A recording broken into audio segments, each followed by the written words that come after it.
আমিরে জামাত বলেন, অন্যায় আর জামাত ইসলাম একসাথে চলতে পারে না।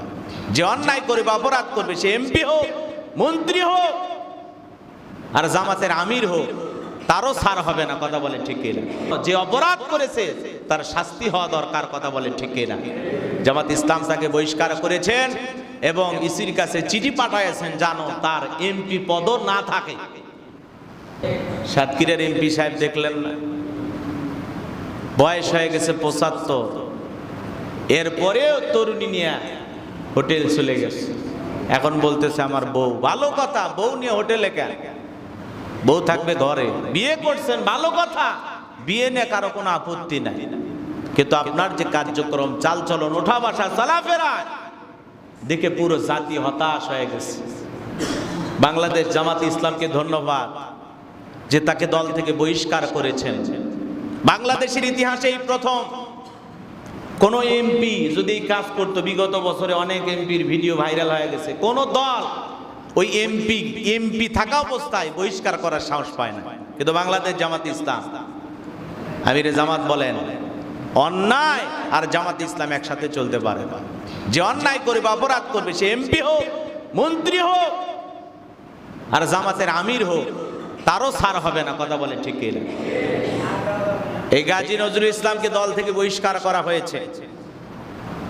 সোশ্যাল মিডিয়ার মাধ্যমে আমরা খবর পেলাম, এই লোক নিজে বলছেন যে আমি জাসদ করি, আওয়ামী লীগ করি, ছাত্রলীগ করি, এরপরে আমি জামাত ইসলাম শুরু করছি। কথা বোঝেন নাই?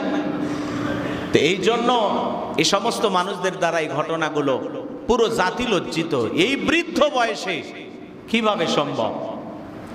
18 বছর 16 বছরের তরুণী নিয়ে গেছেন। বিয়ে করলে বউ থাকবে ঘরে। আরে বিয়ে করলে এমপি হয়, অন্তত 500 মানুষকে দাওয়াত দেন, 1000 মানুষকে দাওয়াত দেন যে আমি বিয়ে করলাম, পুরো জাতি জানুক। কথা বলেন ঠিক কিনা? বিয়ে তো দোষের কিছু না। এখন বলতেছে আমাকে জিম্মি করা হয়েছে, টাকা চাইছে, নানান কথা বলে নিজেকে বাঁচানোর চেষ্টা করতেছে। কিন্তু আজকে পুরো সমাজ আপনাদের এই ঘটনাগুলোর দ্বারা পুরো জাতির কাছে আমরা লজ্জিত হয়ে যাই। মানুষ ফোন দিয়ে বলে, হুজুর কি করলো এটা? আমরা কি বলবো? আজকে যেই করতেছে দেখেন অনেকেরই ভিডিও ফুটেজ ভাইরাল হয়ে যায়। এই জন্য সতর্ক থাকতে হবে। দুনিয়ার সিসি ক্যামেরায় ধরা পড়েছেন, ভাইরাল হয়ে গেল। আল্লাহর ভয় যদি থাকতো, তাকওয়া যদি থাকতো, সেই মানুষের দ্বারা এই ধরনের কাজ করা সম্ভব নয়। কথা বলেন ঠিক কিনা? আল্লাহর ভয় নাই, টুপি আছে, দাড়ি আছে, আপনি একজন মুক্তিযোদ্ধা ছিলেন, হ্যাঁ? আর আপনারা পুরো জাতিকে কি শিখাইতেছেন, কি দিলেন জাতিকে উপহার? লজ্জায় পুরো জাতির সামনে আমরা লজ্জিত। এই জন্য যে অপরাধ করেছে তার শাস্তি হওয়া দরকার। কথা বলে ঠিক কিনা? জামাত ইসলাম তাকে বহিষ্কার করেছেন এবং ইসির কাছে চিঠি পাঠাইছেন জানো তার এমপি পদও না থাকে। এই জন্য ইসলামী আন্দোলনের এই সাহসী পদক্ষেপকে আমরা ধন্যবাদ জানাই।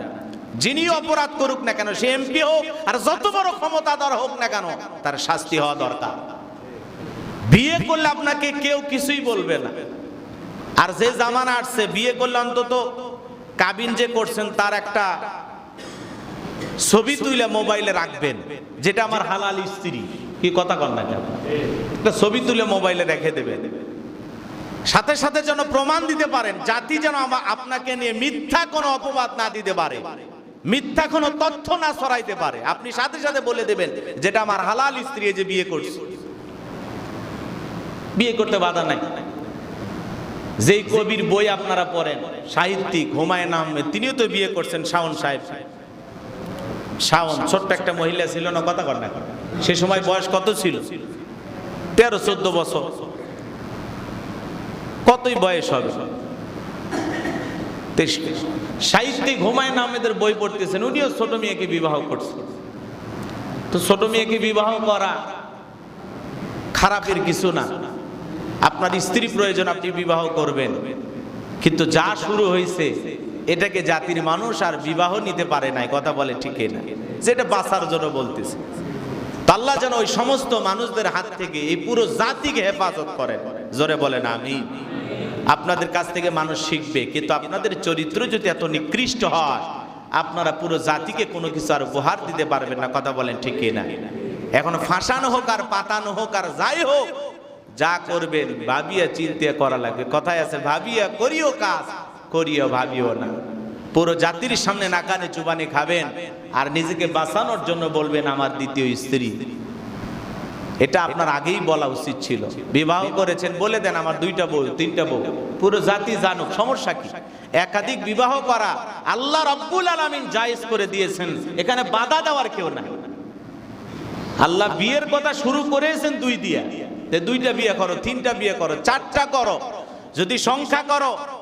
এরকম যদি ভিতরে হয় যে তুমি আদল ইনসাফ প্রতিষ্ঠিত করতে পারবে না, সমতা বজায় রাখতে পারবা না, সকল স্ত্রীর হক সঠিকভাবে আদায় করতে পারবা না, তাহলে একটার নিয়েই থাকো। একাধিক বিবাহ করবেন, তাতে কোনো বাধা নাই, কিন্তু সমতা বজায় রাখতে হবে।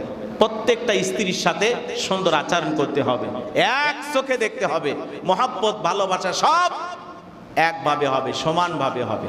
আল্লাহ রাব্বুল আলামিন পুরো জাতিকে এই সমস্ত মানুষদের হাত থেকে হেফাজত করেন। জোরে বলুন আমিন।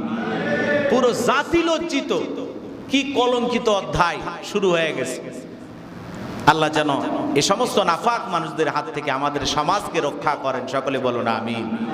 তো সম্মানিত হাজিরিন, আমি যে কথা বলতে চাচ্ছিলাম, তাহলে কবরে 1 নাম্বার যে অপরাধের কারণে শাস্তি হচ্ছে, পেশাবের ছিটা ফোঁটা থেকে না বাঁচার কারণে, পেশাব থেকে পবিত্রতা অর্জন না করার কারণে তার কবরে আযাব হইতেছে। এ তরুণ যুবকেরা, রাস্তাঘাটে পেশাব করো কুকুরের মতো দাঁড়াইয়া, বসার চেষ্টাও করো না, এমন টাইট ফিটিং প্যান্ট পরেছো, বসার কোনো কায়দা নাই, বসতে গেলে পিছনের সেলাইটা ফেটে যাবে। কি এমন টাইট ফিটিং প্যান্ট, জিন্সের প্যান্ট, এমন প্যান্ট বানাইছে, ওইটা পরে যদি পেশাব করতে যায় পিছনে সেলাই থাকবে, কথা কয় না, ফেটে যাবে সেলাই। এরকম বহুত ঘটনা ঘটছে। তো এই ভয়ে ওই যুবক প্যান্টটা তো বাঁচান লাগবে, কয়েকদিন আগে কিনছে মার্কেট থেকে 1000, 1200, 3000 টাকা দিয়ে। তো এই জন্য চিন্তা করতেছে গুনাহ হয় হোক, প্যান্টের সেলাই না ছিঁড়ু। এই জন্য কুকুরের মতো দাঁড়ায় পেশাব করে। পেশাব করার পরে অবশ্যই পানি সংগ্রহ করা থাকে, টিস্যু রেডি থাকে না, কি বলেন?